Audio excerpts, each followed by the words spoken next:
오늘 하나님의 말씀 마태복음 16장 1절에서 4절 말씀 하늘로부터 오는 표적이라는 제목으로 말씀을 함께 나눕니다. 전쟁의 폐허더미 속에 우리 우크라이나의 소식들이 계속 들려오고 있습니다.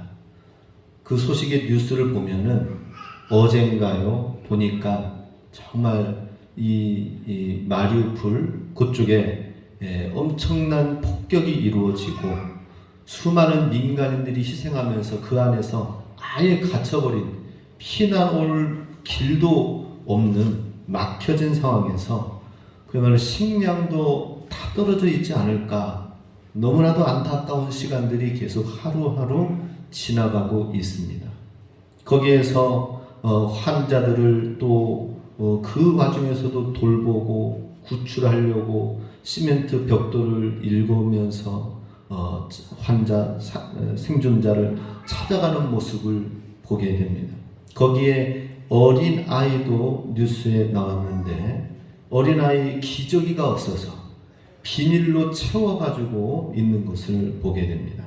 참으로 너무나도 열악한 이런 전쟁의 상황이 지구 반대편에 이루어지고 있습니다.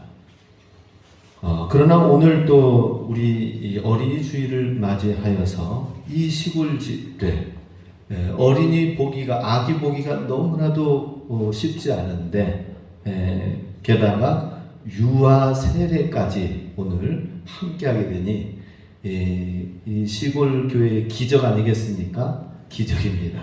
아마 어린이 주일을 맞이해서 유아 세례를 할 수 있도록 하나님께서 독일에서 샥 하고 천사를 보내준 것 같아요. 아기 천사가 오늘 온 것 같습니다. 참 우리가 다시 이런 전쟁의 폐허더미 속에서 감사할 일들을 보면은 너무나도 많이 있다. 하나님이 행하시는 일들이 너무나도 많이 있다. 우리 교회 학교 우리 친구들이 오늘 어린이 주일날 이렇게 코로나를 뚫고 나오는 거 기적입니다. 기적이에요. 하나님 앞에 참 감사를 드립니다.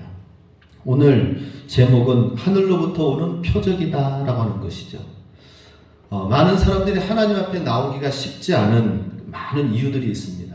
그런데 성경 가운데서도 바리새인과 사두개인들이 오늘 본문에 나오죠. 바리새인과 사두개인들이 예수님의 기적을 보고 예수님의 능력을 보고 그 천국의 하나님의 말씀을 듣고도 믿지 않는 가운데 오히려 그 기적 가지고는 내가 믿지 못하겠다. 우리가 못 믿겠다.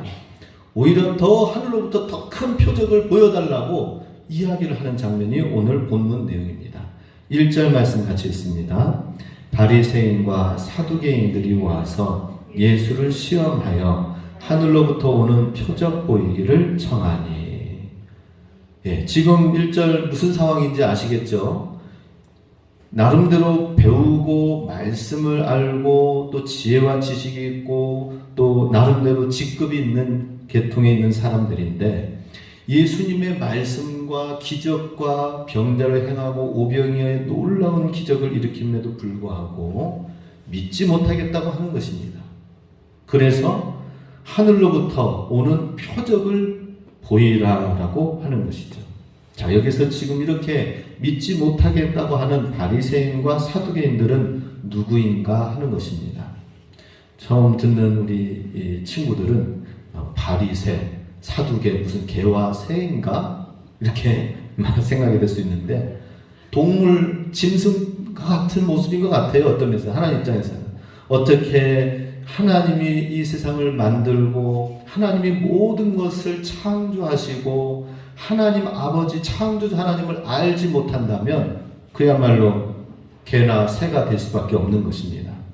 바리새인은 어떤 사람이냐?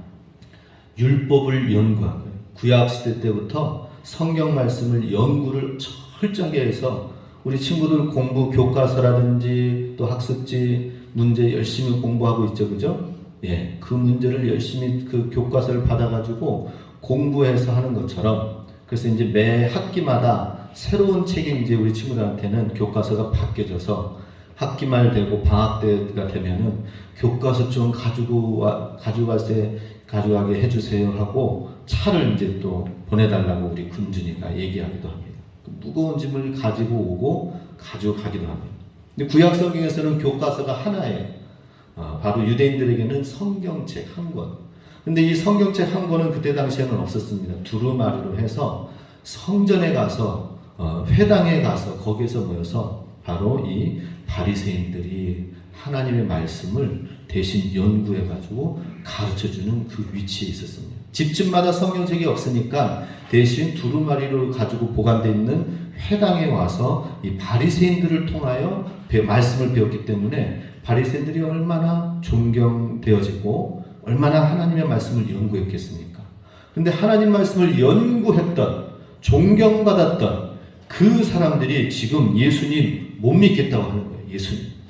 예수님의 기적을 들어도 봐도 오병의 놀라운 역사, 물고기 2마리, 또 보리떡 5개, 이 소년이 가져와 가지고 제가 가지고 있는 이 도시락 이걸로 5,000명을 먹일 수 있을까요? 라고 했을 때 다 50명씩 100명씩 자리에 앉히고 제자들을 통하여 나눌 때에 계속해서 그것이 물고기가 넘쳐나고 12광지리가 남게 되는 기적의 역사가 있었습니다. 그런데 그 기적을 보고도 이 바리새인들은 하나님의 말씀은 연구하지만 가르치지만 그러나 예수님을 믿지 못하였다 하는 것입니다. 오히려 더 무거운 하나님의 말씀을 연구한 것을 더 많은 사람들한테 짐을 짊어지게 하면서 율법적으로 정죄하고 그랬던 것이죠. 율법의 잣대로 그건 틀렸어, 잘못됐어 하는 그러한 정죄의 모습으로 나오게 되는 것입니다. 예수님께서도 예수님의 틀린 부분만 발견하는 거예요. 예수님의 잘못된 부분만 보려고 하는 것입니다. 근데 사실 하나님의 말씀은 율법의 완성은 뭐라고요? 사랑이라고 했습니다. 이 성경책을 이렇게 두꺼운 1189장의 이 성경책을 2자로 요약하자면은 율법의 완성은 사랑이다라고 하는 것이죠. 하나님 사랑, 이웃 사랑입니다. 하나님 말씀을 연구했던 바리새인들은 정말 잘 그 내용을 받아들이고 알았다면은 율법의 완성인 사랑으로 나갔어야 했는데 그러지 아니했다는 것이죠. 예수님이 행하신 모든 일들은 뭐예요? 사실 한 사람 한 사람 사랑하고 병든 자 고쳐주시고 치료해 주시고 정말 사랑으로 일하시고 역사하시는 분이 예수님이시구나 하는 것을 보게 됩니다. 그러니 바리새인은 성경 말씀을 보아도 그 중심 내용을 보지 않은 거예요.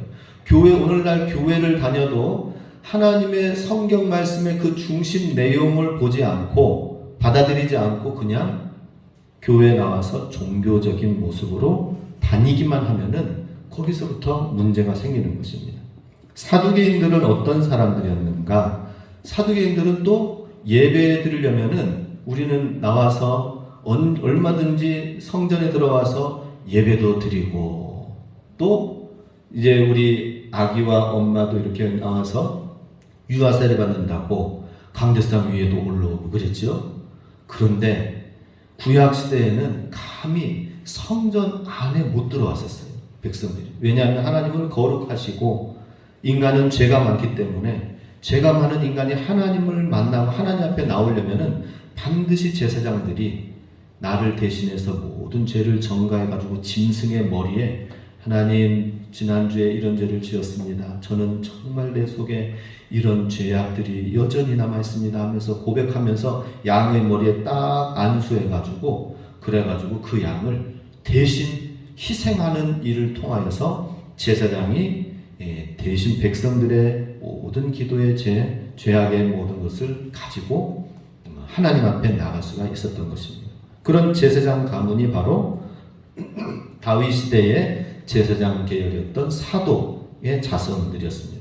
사독이 나중에 이제 그 자손을 계속 이루어서 제사장의 가문을 이뤘는데 그게 바로 사두개인들이었다 하는 것이죠.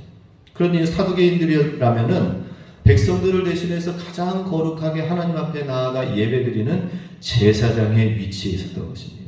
바리새인은 뭐라고요? 하나님 말씀을 가르치는 율법 교사.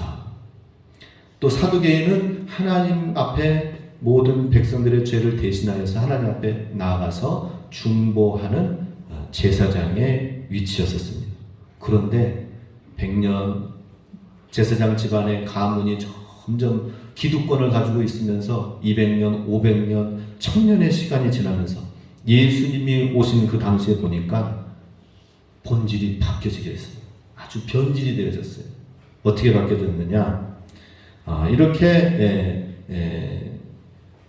너무나도 큰 부와 명예를 가지게 되면서 그러면서 오히려 기득권층에 있게 되는 것입니다. 가난한 사람, 소외된 사람은 모르는 거예요. 그냥 더 많은 부와 지위를 거머쥐고 있으면서 그러면서 나름대로 사회에서 유명한 사람, 계급 있는 사람, 부유한 사람, 그런 사람들을 대상으로 해가지고 지식층과 기득권층을 대상으로 해가지고 큰 세력을 이루고 있는 것이었습니다. 그러니까 로마가 아무리 와가지고 이스라엘 백성을 압제하고 유대 땅을 압제한다 하더라도 가난한 백성들은 쌀 하나, 빵 하나 먹기도 힘든데 이미 기득권층에 있는 사람들은 그걸 가지고 있으면서 하나 어려움 없이 지내고 있는 게 바로 사두개인들이었습니다. 그러니 예수님께서 가난한 자들을 돌아보시고 병든 자를 고치시고 하는 데 있어서 예수님의 그 사역을 이렇게 너무나도 배가 부르고 너무나도 변질되어 있다 보니까 예수님을 모르는 거예요. 예수님이 행하시는 기적이 그 정도 가지고 기적이라고 할 수 있느냐, 뭔가 하늘로부터 온 더 큰 표적을 우리에게 보여줘야 우리가 좀 믿어줄게, 이러는 모습이었어요. 그러니 우리 하나님을, 예수님을 믿는 것은 아무리 성경을 잘 보고 모든 조건이 있다 하더라도 가난한 심령 가운데 또 인생의 고난 가운데 내 삶 가운데에 고민이 있을 때 그때 하나님을 믿을 수 있는 기회가 더 있게 된다는 것입니다. 사실 주일학교 때는 잘 몰라요. 가르칠 때만 열심히 배우다가 중학교, 고등학교 되면 이제 사춘기가 시절이 됩니다. 그래서 우리 친구들 가운데서는 사춘기를 경험하기도 하죠.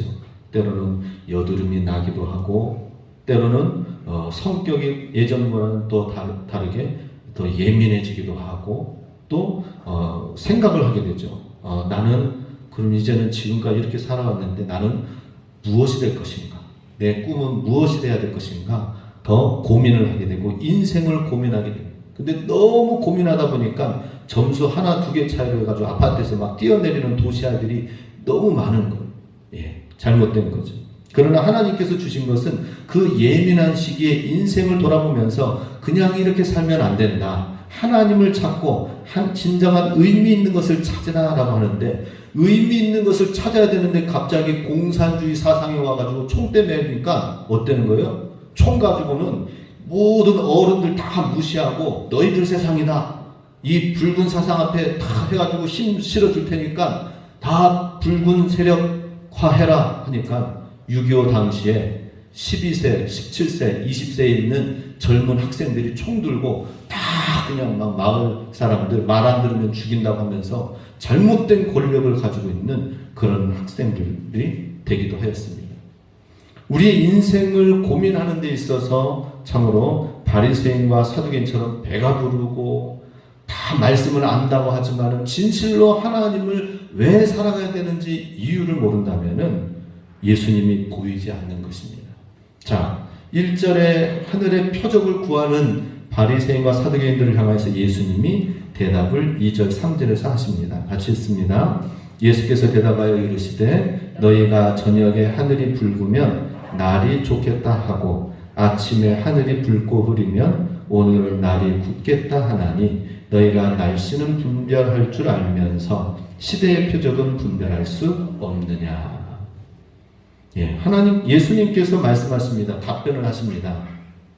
너무나도 똑똑해서 성경 말씀과 이런 모든 제사 체계도 더 알 뿐더러 뿐만 아니라 보편적으로 일반적으로 아침에 하늘이 붉어. 그러면 그날은 흐리고 비가 오겠다. 이런 것도 우리가 분별하면서 살게 되는데, 그런데 어찌하여 시대를 분별할 수 있는 분별력이 바리새인과 서기관들에게 있는데 그 분별력이 없느냐라고 하는 것입니다. 그러니 오늘날로 말하자면은 우리가 정말 지하철에 다니면서 제가 봤어요. 야, 뭐 열심히 막 60대, 70대 어르신 할아버지가 열심히 핸드폰을 보는 거예요. 야, 우리 젊은이들도 핸드폰 보지만 또 우리 어르신들도 핸드폰 열심히 보시는구나. 그래서 제가 옆에 눈에 보이길래 딱 봤어요. 그랬더니 막 뭔가 그래프가 막 자꾸 올라갔다 내려갔다 해. 주식을 보는 거예요. 주식. 이야, 주식. 주식 동향 또 가상화폐 동향은 열심히 체크하면서 보는데 시대의 표적은 못 보는 것입니다. 자녀가 공부를 좀 한다고 할 때에는 굉장히 우쭐하면서 막 하다가 또 공부 못한다고 하면은 막 중내산해 하면서 그럽니다. 사실 우리 자녀, 우리 아이들이 굉장히 공부를 막 서울대 갈 정도로 아주 하게 하면은 저도 막 우쭐나고 그랬을 거예요. 그런데 공부하라 해도 어떻게 잘 투각이 안 되어지는 것 같아요. 그 걱정을 했었어요. 그런데 얼마 전에 우리 금민이가 오늘은 시험 중간고사 잘 봤니? 물어봤습니다. 그랬더니 얘기를 안 하더라고요. 대신 종이를 딱 펼쳐 보이는 거예요. 쫙 해가지고 쫙 펼쳐 보이는 거예요. 보십시오. 보니까는 수학 문제인데 와, 전에는 막 많이 틀리게 많았는데 몇 개 한 거예요. 아니 이게 웬일이야. 쫙 보이는 거예요. 예. 제가 마음이 놓여지는 거예요.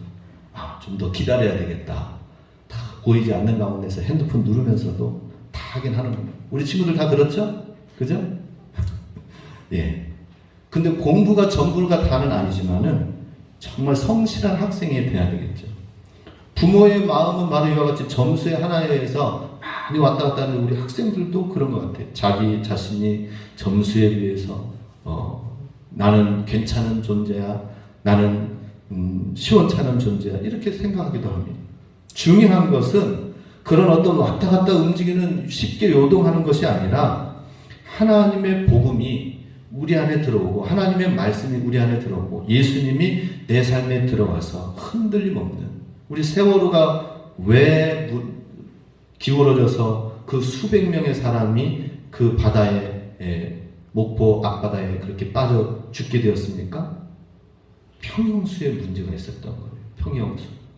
배가 흔들리지 아니하도록 배가 아무리 흔들려도 평형수 물을 넣어 놓으면은 흔들려도 다시 봉헌되어집니다.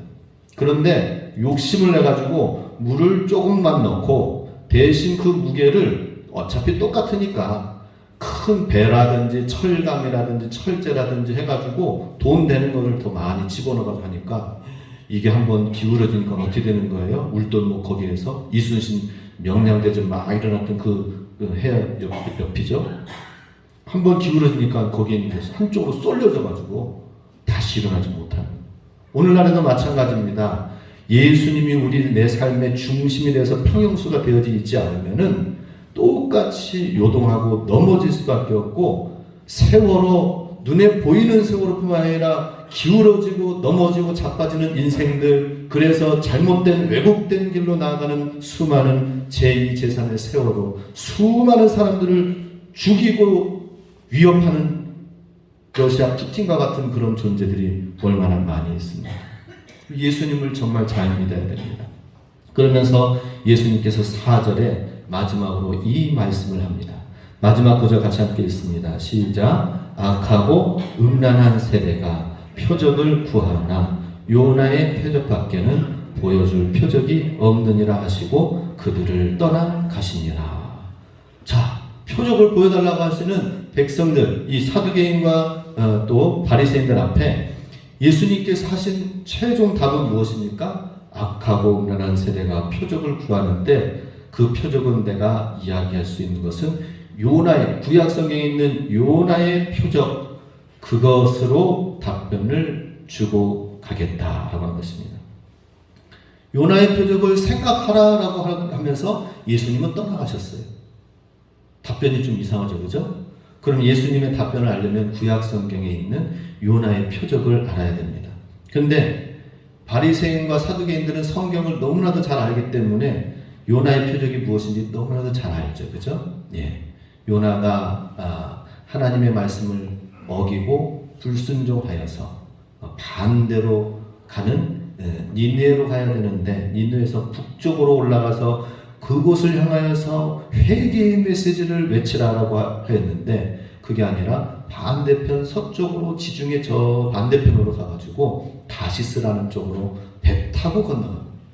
육지를 따라서 북쪽으로 올라가서 주님의 말씀을 선포하라고 했는데 주님, 하나님 저는 싫어요. 반대로 배 타고 요바에서 다시스로 가는 길로 갔습니다. 불순종하는 요나의 모습을 보고 하나님께서 한 가지 준비한 것이 있었습니다. 그것은 바다의 거친 풍랑이 일게 한 거예요. 우리도 마찬가지입니다. 하나님의 뜻을 따라 말씀을 따라 어릴 적부터 잘 배워가지고 우리 노아가 말씀과 기도 안에서 잘 배워나가면은 그 길이 아주 평탄한 길로 가면서 될 거예요. 지혜도 있고 사랑스러워지고 하나님의 놀라운 일들을 정말 멋지게 펼쳐나갈 거예요. 그런데 불순종한 마음이 싫어서 엄마 싫어요, 하나님 싫어요 하면서 그러면서 잘못 가면 어떻게 될까요? 하나님의 요나를 향한 불순종에 대한 풍랑이 예비되어 있는 것입니다. 그럼 얼마든지 우리 풍랑이 좀 파도가 있다 싶으면 하나님 앞에 엎드리는 게 중요합니다. 예, 우리 친구들 가운데서도 나는 왜 이렇게 힘들지? 그럼 우리 하나님 앞에 나와서 기도하세요. 엎드리세요. 하나님, 나는 아직 20대도 안 됐는데 왜 이렇게 힘들어요? 하나님 앞에 기도하는 거예요. 그리고 예수님이 내 삶에 들어와 주세요 하고 내 인생의 배에 평형수, 오늘 그렇다고 물 많이 마시지 마세요. 배에다가 예수님으로 가득 채우시기 바랍니다. 자, 그래서 요나의 표적은 무엇이냐? 불순종한 요나를 향하여서 풍랑을 일게 하니까 그 요나가 그 배 함께 배 탔던 수많은 사람들이 곧 죽게 되어지죠. 그럴 때에 하나님, 제가 잘못했습니다. 차라리 저를 던져주세요. 불순종한 저 때문에 이 풍랑이 일어나서 수많은 사람들이 죽게 되는데 제가 바다에 대신 뛰어내릴 때에 제가 주님 앞에 이 모든 죄악 앞에 주님 진노 심판 앞에 저는 제가 대신 모든 책임을 지고 다 바다에 뛰어내릴 테니 잠잠하게 하여 주시옵소서 그랬습니다. 그래서 바다에 풍덩하고 뛰어내렸습니다. 뛰어내렸더니 어떻게 됐습니까? 거친 파도가 잠잠해지고 아무 일 없었던 듯이 되고, 그럼 요나는 죽게 되었는가? 그게 아니라 그렇게 회개하고 하나님 앞에 그 모든 것을 인정하며 나아간 요나에게 예비한 것이 있습니다. 바로 큰 물고기 고래를 준비해서 그 뱃속에서 사흘 동안 있다가 육지에 토해내게 하면서 가까스로 죽었다가 살게 되면서 요나서 2장에서는 그 큰 고래 뱃속에서 하나님 앞에 깊은 회개의 기도를 드린 기도 제목이 나와 있습니다. 나중에 한번 요나서 2장을 한번 보시기 바랍니다. 그랬더니 요나는 정말로 죽었다가 살아나게 된 인물이 구약 성경에 부활한 인물이 되는 것입니다. 요나의 표적은 바로 무엇이냐면 예수님의 십자가 죽으심과 그 죽으심 앞에 모든 십자가를 대신 지고 죽으셨을 때에 주님이 다시 사흘 뒤에 부활하신 그 부활의 모습을 보여준 거예요. 바리새인과 사두개인들이 하늘로부터 오는 표적을 구하려고 했을 때에 예수님의 답변이 뭐였어요? 요나의 표적. 그 요나의 표적은 무엇이라고요? 장차 예수님이 보여주실 십자가에서 죽게 되지만 다시 사망의 권세를 깨트리고 부활하시는 기적의 표적을 보여주시겠다라고 하는 것입니다. 그런데 이 표적이 예수님을 믿고 주님을 따라가고 예수님과 함께 손을 붙잡고 나아가는 인생은 동일하게 어떤 어려움 가운데서도 어떤 상황 가운데서도 주님이 구원해 주시고 다시 죽어도 부활하게 해주신다라고 하는 것입니다. 부활의 은혜에 동참하게 됩니다. 예수님을 믿고 죽으면은 다시 부활해서 살아나게 돼 있어요. 영원한 영생의 삶을 살게 되는데, 예수님을 믿지 않냐고, 예수님의 손을 붙잡고 같이 함께 살지 않는 인생은 죽었을 때 어떻게 된다고요? 멸망의 지옥으로 들어갈 수밖에 없는 것입니다. 오늘 우리 모든 사랑하는 주의 백성들, 자녀들은 이 요나의 표적, 예수님의 십자가와 부활의 메시지를 믿고, 주님의 십자가를 믿고 주님의 부활의 능력을 믿고 살면서 부활의 은혜에 동참하는 주님의 자녀들 되시기 바랍니다. 이를 위해서는 주님의 손을 붙잡고 가야 돼요. 예, 우리나라 곳곳에, 우리나라는 원래 불교 지역이에요. 우리 친구들 가운데서도 불교 부모님도 있으실 거예요. 근데 우리나라는 원래 불교 유교였어. 근데 어떻게 150년, 130년 만에 가는 골짜기마다 십자가가 세워진 이유가 무엇인가? 그거는 하나님을 믿는 주님의 사람이 정말 그 십자가의 사랑과 부활의 능력을 믿고 감격이 돼서 성령 충만해서 골짜기마다 다니면서 복음을 전했습니다. 그 가운데 한 분이 이성복 목사님이십니다. 이성복 목사님이 가는 곳마다 복음을 외쳐주니까 정말 회개하는 거예요. 어떻게 회개하느냐? 이제 그 말씀을 듣고 간 자녀가 집에 가서 얘기하는 거예요. 얘기를 하는데 아빠한테 어떻게 얘기를 하느냐? 그 집은 옛날에는 참외설이 수박설이 이런 게 많이 있었습니다. 예수님을 믿고 나니까는 죄를 지을 수가 없어. 그러니 이제 지나가면서 슬쩍 아빠가 아들이랑 같이 가는데 옆에 밭에 있는 참외를 슬쩍 서리를 하는 거예요. 그랬더니 몰래 참외서리를 하는데 아들이 아빠한테 얘기를 합니다. 아빠, 누가 봐요. 아빠 깜짝 놀라가지고 주인이 나타나는 거 봤더니 없는 거예요. 야, 이놈아, 보긴 누가 봐. 망골로는 똑바로 안 봐. 하면서 오히려 꾸지는 거예요. 또 이렇게 해가지고 또 슬쩍 하려고 하는데, 그런데 또 아빠, 누가 봐요. 그런 깜짝 놀라가지고 두리번거리니까 아무도 없는 거예요. 다시 한번 꿀밤을 더 크게 맞습니다. 보긴 누가 봐, 이놈아. 그럼 아들이 얘기합니다. 하나님이 봐요. 교회 다니면서 하나님이 함께 하신다는 이 믿음을 가지니까 어느 곳에 가든지 하나님이 본다는 사실을 가지고 동행하는 거예요. 우리가 죽음 가운데서도 부활하게 하는 믿음은, 부활신앙의 믿음, 이 큰 표적은 뭐예요? 하나님과 동행하는 신앙이다 하는 것입니다. 주님의 십자가와 부활을 믿고 주님과 동행하시기 바랍니다. 그래서 이성복 목사님은 어느 곳에 가든지 늘 오른손을 딱 쥐고 다녔어요. 그리고 사진에도, 단체 사진 찍을 때도 손을 딱 쥐고 있어요. 이 손은 예수님과 함께 다니는 손. 이 주님과 함께 다니는 이 손을 내가 놓지 아니하리라. 해외를 가도, 지구 땅끝에 가더라도, 어떤 어려움이 있어도, 내가 높은 세계 뛰어난 성공의 자리에 가도 내가 예수님의 손을 놓지 아니하리라. 이러한 사람에게 하나님께서는 놀라운 하늘의 표적을 보여주십니다. 이 땅 가운데에서 잘 되어지고 하나님이 일하시고 하나님이 역사하시는 표적이 그 사람을 통하여 나타나게 될 줄로 믿습니다. 부활 후 세 번째 주일입니다.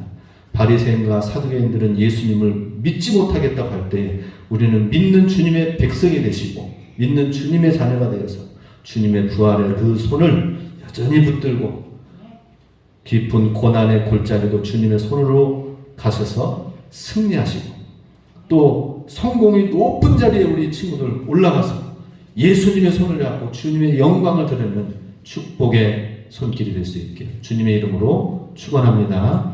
아멘. 기도하겠습니다. 우리 합심해서 기도합니다. 하나님, 주님을 믿지 못하겠다고 하늘의 표적을, 하늘로부터 오는 표적을 구하였는데 우리에게 표적은 바로 예수님, 나를 위해서 십자가에 못 박아 죽으신 예수님의 사랑이 내 마음속에 큰 표적이 됩니다. 예수님이 나를 어떻게 사랑하신지 죽기까지 십자가 못 박혀 죽으심으로 죄의 문제, 인생의 문제를 해결해 주신 모든 예수님의 십자가의 사랑이 내 마음속에는 가장 큰 표적입니다. 그리고 주님의 십자가를 우리가 함께 지고 주님 함께 동행할 때 부활의 놀라운 은혜와 영광을 우리 삶 가운데도 다시 주님이 일으키시고 주님이 회복하시고 주님이 새 일을 행하시는 놀라운 표적이 우리 삶 가운데에도 나타날 줄로 믿습니다. 예수님과 동행하기 원합니다. 함께 기도하겠습니다.